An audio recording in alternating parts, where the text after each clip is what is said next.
जो देवाणवीदेवो झं देवा पञ्चलीनमं सन्ति तं देवदेव मह्यं शिरसा वन्दे महावीरम्। लघु संग्रहणी जरा रिविजन करके आगे बढ़ेंगे। पहली गाथा में मंगलाचरण, प्रयोजन, विषय, संबंध और अधिकारी। आगे में मतलब जो 10 द्वार का वर्णन ये लघु संग्रहणी में किया जाएगा, यानी खंड, योजन, वर्ष क्षेत्र, पर्वत, कूट, तीर्थ, श्रेणी, विजय, द्रह और नदिया, इतना 10 पदार्थ का वर्णन यह लघु संग्रहणी में होगा। अब मतलब आगे बढ़ते हुए खंड द्वार की ओर जाते हैं। 190 खंड ये जम्बूद्वीप में है। वो भी कौन से साइज के? भरत क्षेत्र के प्रमाण के। भरत क्षेत्र के प्रमाण से मतलब यदि 190 को गुणाकार किया जाए तो यह वह 1,00,000 योजन होता है। यानी भरत क्षेत्र का प्रमाण 526 योजन 6 कला, उसको यदि मतलब 190 से गुणाकार किया जाए तो वह 1,00,000 योजन होता है।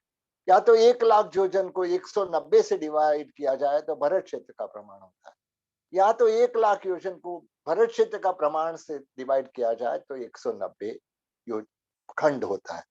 तो इस तरह से आगे बढ़ते हुए अभी मतलब एक खंड भरत क्षेत्र एक खंड जितना है, मतलब यह जो 190 खंड है उसमें से भरत क्षेत्र एक खंड जितना है। लघु हिमवंत पर्वत 2 खंड जितना है। हिमवंत क्षेत्र 4 खंड जितना है। महाहिमवंत पर्वत 8 क्षेत्र जितना है, 8 खंड जितना है। हरिवर्ष क्षेत्र 16 खंड जितना है। निषद पर्वत 32 खंड जितना है। महाविद्य क्षेत्र 64 खंड जितना है। वैसे भी उत्तर की ओर जाएंगे, नीलवंत पर्वत 32 खंड जितना है। रम्य क्षेत्र 16 खंड जितना है।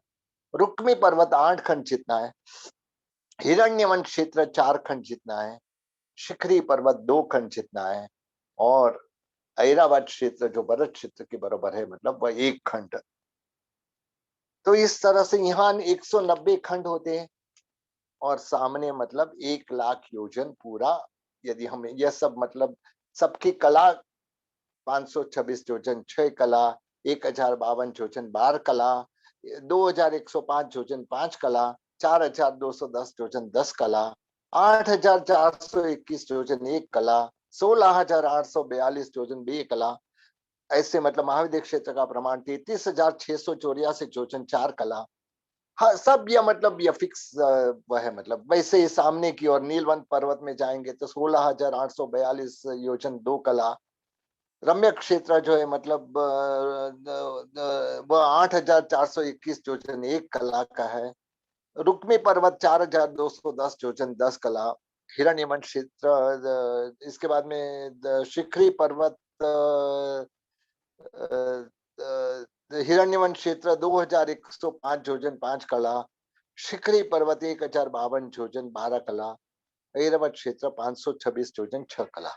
तो इस तरह से मतलब टोटल 99,996 और 76 कला होती है। 76 कला को हम मतलब योजन में कन्वर्ट करें तो डिवाइडेड बाय 19 यानी 4 योजन, यानी 99,996 प्लस 4 यानी 1,00,000 योजन का यह जम्बूद्वीप होता है। अब मतलब जो कहा है कि जोयण परिमाणाय समचवरांसाय मिथ्यखंडाय लखस्य परिवर्तपाय गुणी होते हो।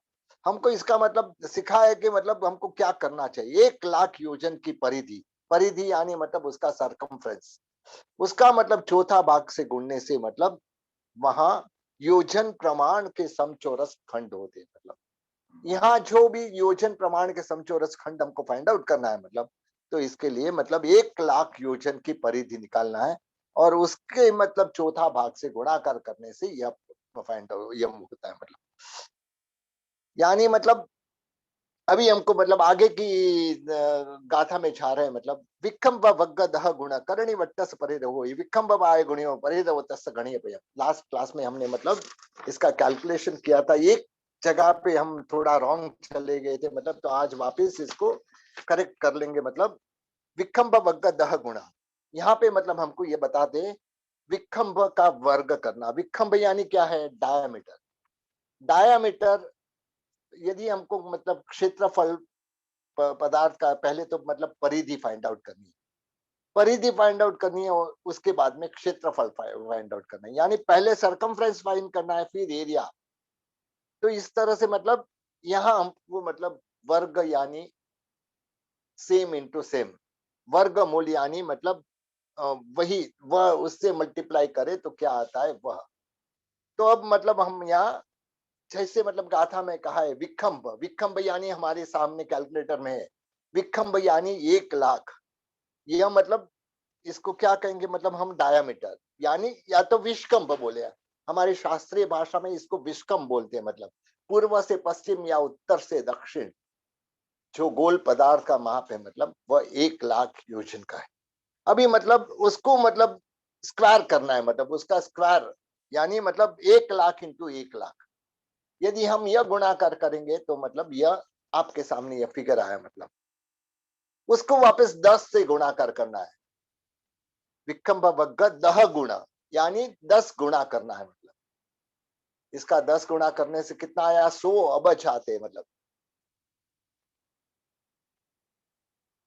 आपके सामने ये फिगर है 100 अबज का मतलब।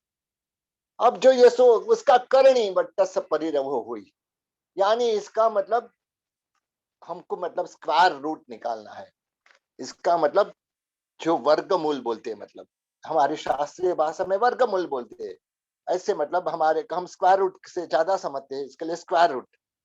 तो यहाँ स्क्वायर रूट आया 3,16,227 जोजन 0.766 मतलब इससे। तो अभी हमको यह जो 3,16,227 तो समझ में आ गया मतलब। अब हमारे पास मतलब जो 76601 या 76602 मतलब ये, क्योंकि हमको मतलब 68379 जो है ना मतलब उसको हमको कैलकुलेट करने के लिए छोड़ देंगे मतलब। तो अभी मतलब अभी हम आगे सेवन सेवन पॉइंट जो 766,016 है मतलब उतना ही मतलब हम कैलकुलेशन के लिए लेंगे मतलब, क्योंकि उसके बाद का जो 8379 331 999 है यह मतलब हमको अभी कैलकुलेट नहीं करेंगे, लेकिन वह थोड़ा थोड़ा सा डिफरेंस आएगा मतलब एग्जैक्ट कैलकुलेशन मतलब हम क्योंकि ये पॉइंट छोड़ देंगे तो थोड़ा डिफरेंस आएगा। तो उसका हम मतलब वापस हम ये करेंगे जो 766,016 है मतलब उसका मतलब हम जो गांव में यह है मतलब यह जो 0.766,016 योजन है मतलब अभी हम इसको मतलब गांव में कन्वर्ट करके करने की कोशिश करें, क्योंकि सबसे पहले योजन के बाद गांव आता है। तो हम यह गांव को में कन्वर्ट करने की कोशिश करेंगे मतलब। तो यह जो फिगर है मतलब इसको गांव में कन्वर्ट करना है, तो यानी एक योजन इज इक्वल टू 4 गांव, 4 कोष बोलो 4 गांव बोलो मतलब। तो वह 4 से जब हम गुणाकार करेंगे हमारे सामने जो 3.0640 यह जो आएगा मतलब, तो यानी यहाँ पे हमको मतलब 3 आ गया मतलब, यानी यह जो हमारा 3 गांव हो गया मतलब यह जो पॉइंट का करने से मतलब हमको 3 गांव आ गए मतलब। तो यहाँ अभी हमारा कैलकुलेशन कैसे चला? 3,16,227 योजन और 3 गांव। अब मतलब हमारे पास मतलब जो बाकी का बचा है मतलब बाकी का 0.0640 मतलब जो ये बचा है मतलब उसको हम मतलब धनुष्य में कन्वर्ट, ये गांव है मतलब ये इतना 0.06467 ये गांव है मतलब। तो हम इसको वापस धनुष्य में कन्वर्ट करेंगे। धनुष्य में कन्वर्ट करने के लिए हमारे फॉर्मूला क्या है? एक गांव के 2,000 धनुष्य होते हैं, यानी एक गांव बराबर 2,000 धनुष या 2,000 धनुष बराबर एक गांव। तो यहाँ 2,000 से इसको मल्टीप्लाई करेंगे तो हमारे सामने जो आएगा 128.1347। यानी 128 धनुष हुए मतलब, यानी अभी तक हमारा जो कैलकुलेशन है 3,16,227 योजन, इसके बाद में 3 गांव और 128 धनुष। हमको अभी एग्जैक्ट हमको मिलेगा क्योंकि ये कैलकुलेशन पूरा एग्जैक्ट चल रहा है मतलब। अब मतलब लास्ट क्लास में एक गलती यह हो गई थी कि एक धनुष इज इक्वल टू 144 अंगुल बोला था। हकीकत में एक धनुष इज इक्वल टू 96 अंगुल है मतलब, यानी 96 अंगुल हमको मतलब यह लेना है मतलब। तो ये 96 अंगुल से मतलब जो ये 1.14, ये 142 का जो फिगर मतलब हम इसको मतलब 96 से मल्टीप्लाई करेंगे मतलब, इसको मतलब हम अंगुल में कन्वर्ट करने के लिए एक धनुष इज इक्वल टू 96 अंगुल, 96 अंगुल। तो हम इसको कन्वर्ट करेंगे मतलब इनटू वन, जो हमारा मतलब एक कैलकुलेशन तो हमारे सामने आया 13.63, यानी मतलब अभी हमारा कैलकुलेशन टोटल क्या हुआ, योजन 3,16,227, फिर गांव 3 गांव, फिर 128 धनुष, और हमारे सामने जो फिगर है मतलब तेरंगुल दहियम, यानी 13 अंगुल से कुछ अधिक, यहाँ 13.63 मतलब।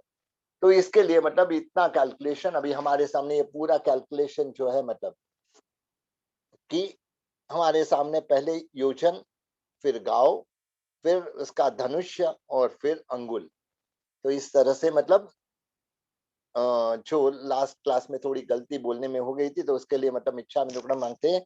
और ये इस तरह से यह पूरा कैलकुलेशन अभी हमारा नेक्स्ट गाथा में जाते परिहि तिलक का 16 से, यह जो हमने पूरा किया मतलब ये इसका मतलब ये गाथा के द्वारा हमको जवाब प्राप्त होता है।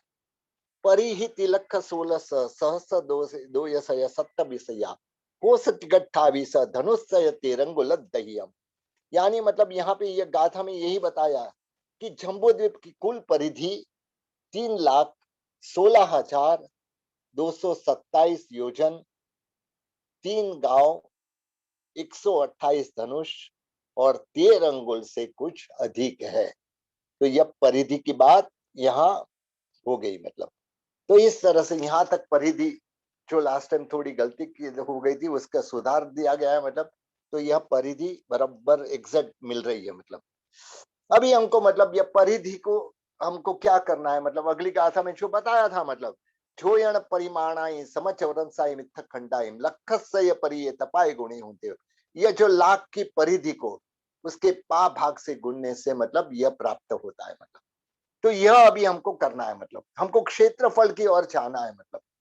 क्षेत्रफल में मतलब कैसे क्षेत्रफल करना है, अभी परिधि तो हमारे पास मतलब पहले तो मतलब डायमीटर आ गया 1,00,000 योजन मतलब, फिर सरकमफ्रेंस आ गया 3,16,227 योजन, 3 गांव, 128 धनुष और 13 अंगुल से कुछ अधिक, ये परिधि आ गई मतलब।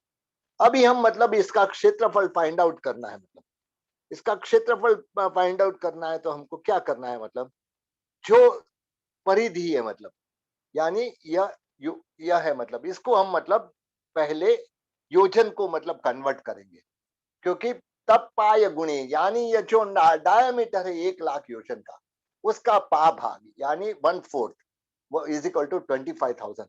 तो अभी हमको यहाँ मतलब हाँ 25,000। अब हमको मतलब इसको मतलब किससे गुणाकार करना है, हमारे जो योजन आए 3,16,227 योजन, तो इसका मतलब 3,16,227 योजन से गुणाकार करेंगे तो हमको जो आएगा मतलब 790। बोले तो यह फिगर जो हम हमारे सामने है मतलब उसको हम देखेंगे मतलब,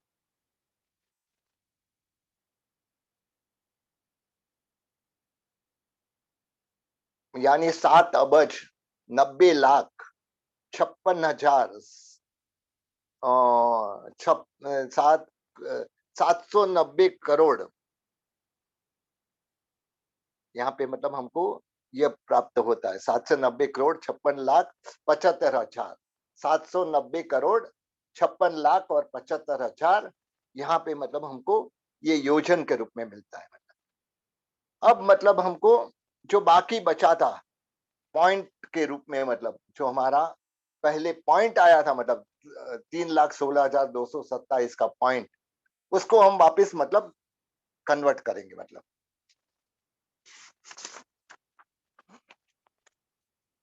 तो यहाँ हमको मतलब सबसे पहले जो 3 गांव था, मतलब 3 गांव को हम वापस कन्वर्ट करेंगे, यानी 3 गांव इंटू 25,000, 3 गांव इंटू 25,000, यानी 75,000 गांव हुए। मतलब ये 75,000, पहले हम इसको एक एक लिखेंगे। मतलब 3 गांव का मतलब multiplied by 25,000 is equal to 75,000 गांव हुआ। मतलब ये गांव हुआ। फिर 128 धनुष, जो 128 धनुष को हम वापस मतलब 25,000 से गुणा कर करके, तो वह 32 लाख धनुष्य आएंगे। मतलब 32 लाख धनुष्य। अभी जो 13 अंगुल से अधिक, यानी 13.5 अंगुल हम लेंगे। मतलब 13.5 अंगुल को मतलब हम 25,000 से मतलब मल्टीप्लाई करेंगे, क्योंकि ये हमको मतलब जो भी है ये डायमीटर का 1/4 से मल्टीप्लाई करना है, यानी 25,000 से जब हम मल्टीप्लाई करेंगे तो 3,37,500 यह मतलब अंगुल के रूप में हमको मिलेगा। यह फिगर हमको अंगुल के बराबर है। मतलब यानी अभी हमारे पास 75,000 गांव, 32 लाख धनुष और 3,37,500 अंगुल, तो यह हमारे सामने है। मतलब अभी हमको मतलब रिवर्स से, मतलब क्योंकि हमको मतलब जैसे छोटे से बड़ा कन्वर्शन करेंगे तो मतलब हमको सही मिलेगा। मतलब तो यहाँ हमको मतलब धनुष्य को, एक धनुष्य इज इक्वल टू 96 अंगुल, एक धनुष्य इज इक्वल टू 96 अंगुल, यानी मतलब हमारे पास जो अंगुल के रूप में 3,37,500, 3,37,500 डिवाइडेड बाई 96 हमको करना है। डिवाइडेड बाई 96 करेंगे, क्योंकि 96 अंगुल इज इक्वल टू 1 धनुष्य। तो हम 96 से जब भागाकार करेंगे, हमारे सामने आया 3,515.625। तो अभी हम 3,515 हम यहाँ पे मतलब एक धनुष के रूप में लिखेंगे। मतलब यह, क्योंकि यह अंगुल को धनुष में हमने कन्वर्ट किया। मतलब यानी यह 3,515 धनुष है। अब मतलब धनुष्य में से गांव को कन्वर्ट करना है। अभी जो धनुष्य है उसको गांव में कन्वर्ट करना है, यानी एक गांव इज इक्वल टू 2,000 धनुष्य, जैसे हमने मतलब पहले किया। तो यहाँ मतलब 32 लाख,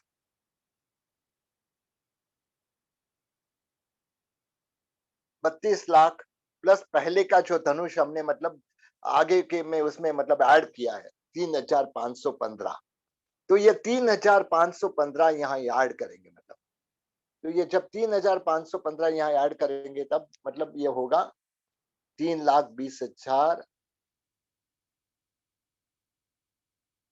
32,03,515, 32,03,515 को हम मतलब वापिस एक गांव इज इक्वल टू 2,000 धनुष्य, यानी हमको मतलब 2,000 से इसको भागाकार करेंगे, डिवाइडेड बाई 2,000, तब मतलब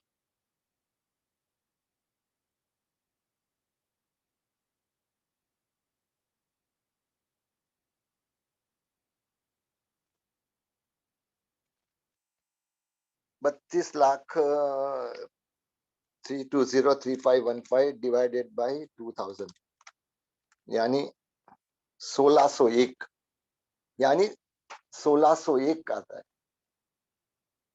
32,03,515 डिवाइडेड बाई 2,000,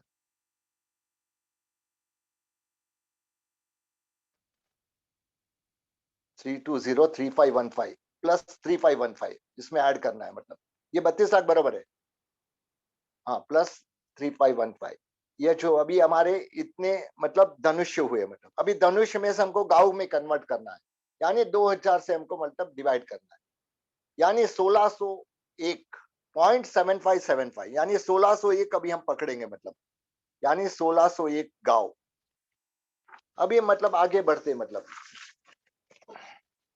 अभी एक गांव के योजन 4 है। मतलब तो यहाँ हमारे पास ऊपर 75,000 जो 3 गांव का जो मल्टीप्लाई करके 25,000 वह मतलब 75,000 गांव जो हमारे पास है, मतलब उसको मतलब हम यहाँ मतलब वापस तो 75,000 प्लस ये जो 1601 यानी 75,000 प्लस 1601 यानी 76,601। अभी हमको इसको मतलब गांव में कन्वर्ट करना है, यानी डिवाइड बाय 4। ये डिवाइड बाय 4 करेंगे मतलब तब हमको 19,150.25 यानी यह जो पूरा अभी हमारा कैलकुलेशन गाथा के द्वारा हमको समझ में आएगा। ऐसे मतलब हमको पहले जो जवाब मिला था 790 करोड़ 56 लाख 75 हजार योजन, 75 हजार गांव, 32 लाख धनुष्य और 3,37,500 अंगुल। इसको जब हमने कन्वर्ट किया मतलब, तो ये कन्वर्ट करने पर हमको मतलब 790 करोड़ 56 लाख 94,150 योजन, ये गांव, 1,515 धनुष और 60 अंगुल। तो यह मतलब पूरा फिगर जो हमको, यह जो जम्बू द्वीप का पूरा मतलब यह क्षेत्रफल है, एरिया बोलेंगे मतलब हम एरिया ऑफ जम्बू द्वीप, वह मतलब हमें मतलब इस तरह से प्राप्त होता है कि गाथा के द्वारा हम समझे। सत्यवय कोड़ी सया नौवा 56 सया सहसाईम चौनौन च सहसा सयम दिवड्डम साइयम। तो यहाँ पे मतलब हमको गाथा में मतलब बहुत ही क्लियर ये पूरा मतलब हमने जो कैलकुलेशन किया, वह कैलकुलेशन का मतलब यहाँ मतलब हमको आंसर मिलता है। जम्बू द्वीप की परिधि की संख्या 790 करोड़ यानी क्षेत्रफल, परिधि को मतलब जब हमने क्षेत्रफल फाइंड आउट किया मतलब परिधि के द्वारा, तो वह आता है मतलब 790 करोड़ 56 लाख 94,150 योजन और उसके ऊपर एक गांव, 1,515 धनुष्य और 60 अंगुल। तो इस तरह से हमारा यह मतलब जम्बू द्वीप का ये पूरा क्षेत्रफल हमें प्राप्त हुआ। तो ये इस तरह से हमारी जो यह 10 गाथा तक हमने किया। मतलब अभी भी इतना समझाने के बाद भी अभी किसी को कुछ डाउट हो सकता है, मतलब तो ये काम करना है मतलब हमको यह जो डाउट है मतलब वह हमको जो ग्रुप में आप मेंबर हो वो ग्रुप में आप क्वेश्चन डाल सकते हैं। मतलब अभी भी मतलब कुछ डाउट ऐसे तो मतलब कोशिश ऐसी की है मतलब समझ सकते हैं, लेकिन फिर भी अभी भी कुछ डाउट है तो मतलब आप ग्रुप में डाल सकते हो। ग्रुप में से मतलब आपको वह जब हमारा बुधवार का क्लास होगा मतलब तब उस दिन मतलब आपको यह चीज वापस क्लैरिफाई कर देंगे। मतलब तो यहाँ तक 10 गाथा पूरी होती है। मतलब अभी हमको आगे बढ़ना है, मतलब क्योंकि अभी हम आगे जो लघु संग्रहणी में मतलब हमको आगे बढ़ना है, तो आगे बढ़ेंगे तो मतलब नेक्स्ट गाथा में जाएंगे। अभी जैसे मतलब जो 10 द्वार बोले थे, मतलब 10 द्वार में मतलब खंडा योजन वासा, खंडा जोयन वासा मतलब यानी खंड, योजन और वास, वास यानी वास क्षेत्र, रहने योग्य क्षेत्र मतलब, और पर्वत। तो अभी मतलब यह गाथा में हमको मतलब वास क्षेत्र की बात है और पर्वत की बात है। मतलब तो यहाँ मतलब भरहाई सत्यवासा वियड्ढ चौ चौरंत सभट्टी अरे 16 सबखार गिरी दो चित्त विचित्त दो झमका। यहाँ मतलब हमको यह गाथा में मतलब वास क्षेत्र की बात चालू हुई है और साथ में पर्वत की बात, वास क्षेत्र की बात पूरी हुई है मतलब, और साथ में मतलब पर्वत कितने हैं जम्बू द्वीप में इसके बाद भी चालू हो गई है ये गाथा में। मतलब तो यहाँ मतलब हमको यह समझना है यह वास क्षेत्र यानी मतलब यह जो जम्बू द्वीप है मतलब उसमें मतलब रहने योग्य क्षेत्र कितने कहा है। मतलब कि भरहाई सप्तवास मतलब यानी भरत क्षेत्र आदि 7 मनुष्य को रहने योग्य क्षेत्र है। मतलब यानी जिसमें मनुष्य रहते हैं, मतलब ऐसे 7 क्षेत्र, भरत क्षेत्र आदि 7 क्षेत्र यानी यहाँ अपने सामने है, मतलब कौन से क्षेत्र है, मतलब इसमें भी मतलब दो डिवीजन होगा। मतलब यह जो क्षेत्र की बात आती है, मतलब यह मध्य लोक जो है, मतलब हमारा जो मध्य लोक है, मतलब उसमें सबसे छोटा ऐसा, बीच में सबसे बीच में और सबसे छोटा ऐसा यह जम्बू द्वीप है। ऐसे तो इसके बाद असंख्याता समुद्र और असंख्याता द्वीप है, मतलब लेकिन शुरुआत में मतलब ये सबसे छोटा, यानी इसके प्रमाण इससे बाकी सब द्वीप समुद्र इससे बड़े है, मतलब तो यह सबसे छोटा, मतलब यह जम्बू द्वीप है। मतलब तो यह जम्बू द्वीप में मतलब मुख्यत्व ऐसे 7 क्षेत्र है, मतलब क्योंकि मुख्यत्व बोला इसका मतलब इसको छोड़ के और क्षेत्र भी है, लेकिन जो मुख्य क्षेत्र है इसकी बात हम यहाँ कर रहे हैं। मतलब जैसे कि हम मतलब हम हमारे दक्षिण भारत, हम हमारे जम्बू द्वीप के दक्षिण भाग में रहते हैं। ऐसे तो मतलब भारत क्षेत्र के भी दक्षिण भाग में रहते हैं, ऐसे तो भारत के भी दक्षिण भाग में रहते हैं, मतलब लेकिन अभी हमको मतलब 3 क्षेत्र हमको दक्षिण में है। मतलब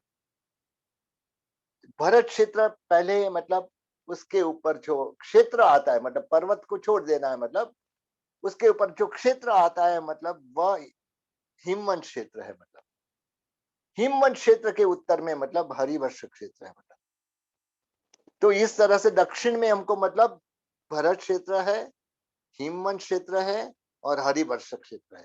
इस प्रकार से मतलब 3 क्षेत्र हमको दक्षिण में दिखे। और मध्य में मतलब ये जम्बू द्वीप का पूरा मध्य भाग जो है, मतलब उसमें मतलब महाविदेह क्षेत्र है। मतलब इसमें मतलब बीच में महाविदेह क्षेत्र है, सबसे जम्बू द्वीप के सेंटर में मतलब महाविदेह क्षेत्र है। मतलब आपके सामने ये महाविदेह के रूप में, मतलब ये पूरा मतलब जम्बू द्वीप का पार्ट्स बता रहे हैं। मतलब कि महाविदेह क्षेत्र जो बीच में जो यहाँ मतलब आपको बीच में दिख रहा है, मतलब वो महाविदेह क्षेत्र है। और अभी उत्तर की ओर जाते हैं, महाविदेह के उत्तर में पहले रम्य क्षेत्र है, मतलब और उसके उत्तर में हिरण्यवन क्षेत्र है, और उसके उत्तर में एकदम बॉर्डर पे ऐरावत क्षेत्र है। मतलब तो इस तरह से 7 क्षेत्र जो मतलब मनुष्य को रहने के लिए, यानी मनुष्य को क्यों बता, क्योंकि मुख्यतः मनुष्य है। मतलब बाकी इसमें पशु पक्षी भी रहते हैं, मतलब लेकिन मुख्यत्व मनुष्य की, यहाँ मतलब हमको मनुष्य की बात है। तो ये जो 4 क्षेत्र है, मतलब ये 4 क्षेत्र में मतलब 3 कर्म भूमि है और 4 अकर्म भूमि। 3 कर्म भूमि है, 4 अकर्म भूमि।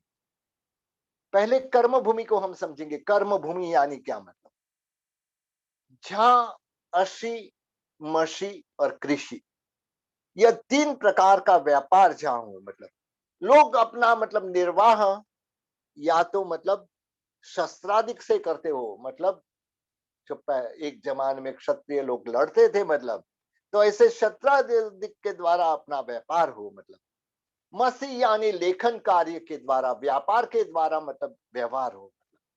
और तीसरा है कृषि, यानी खेती बाड़ी के द्वारा व्यवहार हो। मतलब जहां इसके द्वारा जीवन का निर्वाह किया जाता है, वह है कर्म भूमि।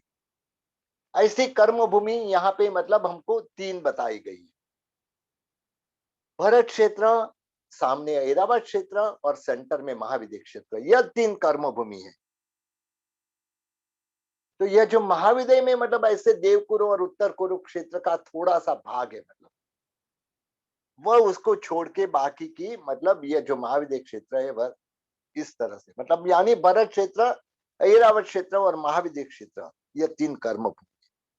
अब मतलब अकर्म भूमि, अकर्म भूमि यानी क्या, जहां अशी, मशी और कृषि आदि के बिना, मतलब केवल 10 प्रकार के कल्प वृक्ष, आपके सामने 10 प्रकार के कल्प वृक्ष है। मतलब हमने कल्प वृक्ष तो कभी देखे नहीं है, मतलब क्योंकि ये युगलिक क्षेत्र में या युगलिक काल में ही रहते हैं। मतलब तो यहाँ पे मतलब आपके सामने चित्र के द्वारा हमको दिखाई दे रहे हैं। यहाँ पे मतलब जो जीव है, मतलब अकर्म भूमि में अपना जीवन निर्वाह ये करते हैं। मतलब अशी मशी और कृषि जहाँ नहीं है, मतलब अशी मशी और कृषि नहीं है, तो मतलब उनका जीवन निर्वाह कैसे चलता है। यह जो कल्प वृक्ष है मतलब उसके पास जो भी खाना चाहिए, पीना चाहिए, सोना चाहिए, कपड़ा चाहिए, जो भी चाहिए मतलब ये गहने चाहिए, मतलब जो भी, कभी भी जाओ, एनी 24/7 ये कल्प वृक्ष देते हैं। उसके लिए उनको इकट्ठा करने की जरूरत नहीं है। मतलब जो अकर्म भूमि के मनुष्य है मतलब उनको मतलब इकट्ठा करने की जरूरत नहीं है। मतलब और इकट्ठा करने की जरूरत नहीं होती बोले तो संतोषी होते, जो भी चाहिए, जब चाहिए, खाना चाहिए तो उस समय जो मांगते हैं मतलब वो खाना मिल जाता है, उससे अपना संतोष हो जाता है। तो इस तरह से यहाँ मतलब हमको मतलब ऐसे यहाँ हमको चार अकर्म भूमि बोली है, लेकिन देव कुरु और उत्तर कुरु को भी साथ में मिलाना है। मतलब यानी देव कुरु उत्तर कुरु बहुत छोटा भाग है, जिसकी वजह से मतलब उनको इतने बड़े क्षेत्र के रूप में नहीं लिया है। मतलब तो यहाँ देव कुरु और उत्तर कुरु जो महाविद्य क्षेत्र के पास है मतलब वह, और इसके बाद में हिमवन क्षेत्र, हरिवर्ष क्षेत्र, रम्य क्षेत्र और हिरण्यवन क्षेत्र एक अकर्म भूमि है। मतलब यानी यह अकर्म भूमि, कर्म भूमि और अकर्म भूमि में डिफरेंस समझे। मतलब अकर्म भूमि में कल्प वृक्ष के द्वारा अपना जीवन निर्वाह होता है। मतलब तो इस तरह से मतलब भरत क्षेत्र और ऐरावत क्षेत्र में मतलब उत्सर्पिणी और अवसर्पिणी काल का व्यवहार है। मतलब यानी 6 आरे उत्सर्पिणी के, 6 आरे अवसर्पिणी के, ऐसे मतलब यहाँ 12 आरे का व्यवहार है। मतलब भरत क्षेत्र और ऐरावत क्षेत्र जहाँ पे मतलब यह 12 आरा यानी उत्सर्पिणी अवसर्पिणी काल के रूप में 12 आरा होते हैं। महाविद्य क्षेत्र ऐसा क्षेत्र है कि जहाँ सदा काल मतलब चौथा आरा, हमारा चौथा आरा जैसा, यानी तीर्थंकर हमेशा रहते हैं। मतलब देव कुरु और उत्तर कुरु का पार्ट छोड़ के महाविद्य क्षेत्र में अवसर पे निकाल का, जैसे हमारा अवसर पे निकाल का चौथा आ रहा है, ऐसा ही मतलब काल वहां महाविद्य क्षेत्र में सदा रहता है, हमेशा ऐसा ही काल रहता है। अभी हिमवंत क्षेत्र और हिरण्यवंत क्षेत्र, यानी दक्षिण में हिमवंत क्षेत्र और उत्तर में मतलब हिरण्यवंत क्षेत्र, जो मतलब युगलिक क्षेत्र है यानी अकर्म भूमि, युगलिक क्षेत्र यानी अकर्म भूमि, वहां हमारा जो तीसरा आरा में जैसा काल था मतलब वैसा काल वहां रहता है। अभी हरिवर क्षेत्र और रम्य क्षेत्र मतलब उसमें मतलब हमारा जो यह अवसर पे निकाल का दूसरा आरा था, उस समय का जैसे काल था ऐसे रहता है। देव कुरु और उत्तर कुरु क्षेत्र में मतलब हमारा जो पहले आरे यानी अवसर पे निकाल का सबसे प्रथम आरा कि जैसा काल देव कुरु और उत्तर कुरु में रहता है। तो इस तरह से जो सातों क्षेत्र है मतलब सातों क्षेत्र में सबका मतलब अलग अलग जीने की स्टाइल अलग है। मतलब हर वस्तु अलग है वहां, कहीं पे भी मतलब कहीं पे सदा काल तीर्थंकर रहते, कहीं पे मतलब अमुक काल तीर्थंकर रहते, कहीं पे तीर्थंकर कभी होते नहीं है। मतलब तो इस तरह से देखा जाए तो यह मतलब अभी मतलब हमको क्षेत्र का परिचय लेना है। मतलब क्षेत्र का परिचय तो नेक्स्ट क्लास में लेंगे। मतलब लेकिन थोड़ा हमको कर्म भूमि और अकर्म भूमि, अभी कई लोग ऐसे सोचते होंगे भाई अकर्म भूमि में तो क्या है, मतलब कुछ तकलीफ नहीं है, मतलब बहुत अच्छा है, मतलब जो कल्प वृक्ष के पास मांगे वो मिलेगा। मतलब कल्प वृक्ष जो देगा मतलब उससे संतोष होना, जो भी मांगना मिलेगा। मतलब इसका मतलब आराम की जिंदगी है। मतलब कोई कार्य करने की जरूरत नहीं, कोई काम करने की जरूरत नहीं है। मतलब लेकिन सबसे बड़ा ड्रॉबैक यह है कि मतलब हमें वहां धर्म नहीं मिल रहा है, वहां कोई प्रकार का अकर्म भूमि में धर्म नहीं रहता है। तो सबसे बड़ा ड्रॉबैक यह है मतलब कि इतना कुछ होते हुए भी मतलब न तो वो वीरती कर सकते, न कोई मतलब ऐसा कोई कुछ भी उनको मतलब ऐसे, जब हम उसके एक एक क्षेत्र की बात करेंगे तब ऐसे लगेगा कि मतलब 2 दिन में या 3 दिन में एक बार एक छोटा सा दाना जितना खाते, लेकिन फिर भी वहां क्योंकि परमात्मा का शासन नहीं है, इसके लिए वीरती नहीं है। मतलब और वीरती नहीं है इसके लिए मतलब इतना छोटा सा खाते हुए भी मतलब उनको लाभ हमारा जितना नहीं मिलता है। ये कर्म भूमि एक ऐसी भूमि है जहाँ पे तीर्थंकर रहते हैं या तीर्थंकर का शासन रहता है। जैसे कल का दिन मतलब एक्चुअली मेरे को कल क्लास रखनी थी, बट एक हमारे सामयिक के कारण मतलब 2 सामयिक का प्रोग्राम था और उसमें मतलब यही पूरा समझाया गया कि यह जो परमात्मा का शासन हमें मिला है, मतलब यह शासन सिर्फ कर्म भूमि में मिल सकता है। अकर्म भूमि में कदापि यह शासन नहीं मिल सकता है। और हमारे परमात्मा महावीर देव, जिन्होंने मतलब शासन की कल के दिन स्थापना की थी, आज से करीबन 2578 साल के पहले, मतलब, और यह शासन की स्थापना परमात्मा का तो उसके बाद सीमित आयुष्य यानी 30 साल का आयुष्य था। लेकिन उसके बाद आज तक जो हमको ये प्राप्त होता है, हमको धर्म की सामग्री प्राप्त होती है, हमको हर जो भी धर्म के बारे में ज्ञान प्राप्त हो रहा है, परमात्मा ने जो ये शासन स्थापा, इसके लिए मतलब संघ की प्राप्ति होती है। और इसमें मतलब जो ऐसे गुणवान ऐसे आत्मा होते हैं, कोई तीर्थंकर की आत्मा, कोई गणधर की आत्मा, कोई आचार्य की आत्मा, कोई उपाध्याय की आत्मा, ऐसे महापुरुषों की आत्मा यह संघ में। तो यह सब हमको सिर्फ कर्म भूमि में प्राप्त होता है। और हमारा गुण खिलने के चांस कर्म भूमि में, अकर्म भूमि में खिलने के कोई चांस नहीं है। मतलब ऐसे जो जीवन में गुण प्राप्त किए उसकी स्थिरता भी हम यहाँ कर सकते हैं। कर्म भूमि में मतलब हमारे लिए मतलब साधन है, और साधन के द्वारा हम मतलब यह गुण की प्राप्ति भी कर सकते हैं और गुण को बढ़ावा भी दे सकते हैं। मतलब तो इस तरह से मतलब हम बहुत कुछ कर सकते हैं यह कर्म भूमि में। मतलब इसके लिए मतलब हमारा जो अनेक दोष है, मतलब उसका मतलब निवारण भी यह कर्म भूमि में कर सकते हैं। मतलब हमारे तीर्थ स्थान शत्रुंजय, गिरनार वगैरह जो तीर्थ स्थान है, वह भी कर्म भूमि में प्राप्त होते हैं, अकर्म भूमि में प्राप्त नहीं होते। इसके लिए कभी ऐसा सोचना नहीं कि मतलब वहां आराम की जिंदगी है, वहां जन्म मिले तो अच्छा है, ऐसा कभी सोचना नहीं। मतलब तो इसके लिए अभी क्षेत्र की बात जो है, मतलब कौन से क्षेत्र कैसा है, वहां कैसा व्यवहार है, मतलब यह हम मतलब एक एक क्षेत्र, भरत क्षेत्र, ऐरावत क्षेत्र, महाविदेव क्षेत्र, ऐसे जो जो देव करो, उत्तर करो, ये सब की बात, यहाँ क्लास का समय पूरा हो रहा है। अगले क्लास में इसको मतलब हम कंटिन्यू करेंगे। मतलब अगले क्लास में यह चीज मतलब आज शाम का क्लास जैसे मतलब हमारा रेगुलर रहता है, ऐसे आज शाम का क्लास रहेगा, कर्मवाद का क्लास रहेगा। समय सर जो अपना टाइम है उसी मुताबिक रहेगा। तो यहाँ क्लास पूरा करते हैं।